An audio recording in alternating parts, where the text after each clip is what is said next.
Trải ngắm đốn chính men chu haka min siam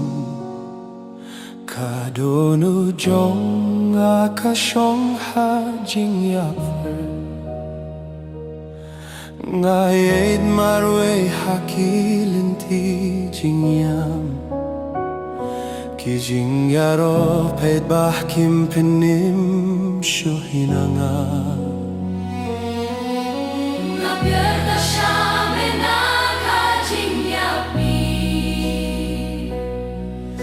Wat no yang atrai hakane kapo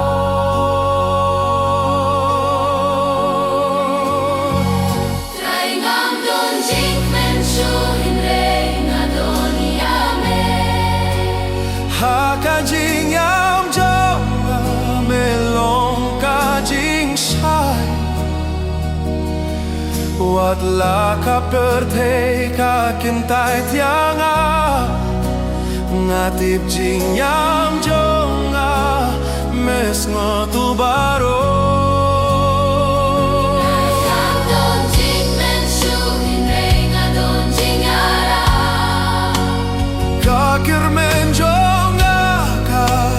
shong tang hame Tobat ya kakti jong a trai peid ba Diyaw niya na siya kajing yaropa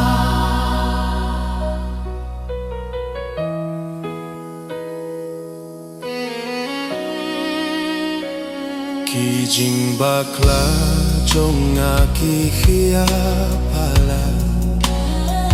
Kijing maham kipensieriya kaminsier Ngala Bersang ban long ubak lai Henry klele me trai ngajan hablu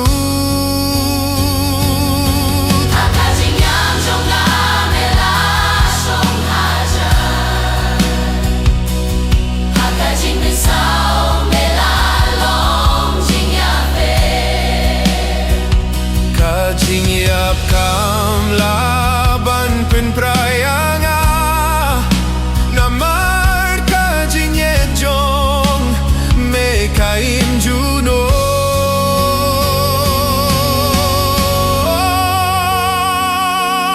Ngam don jing men shu in re nga don jing yaro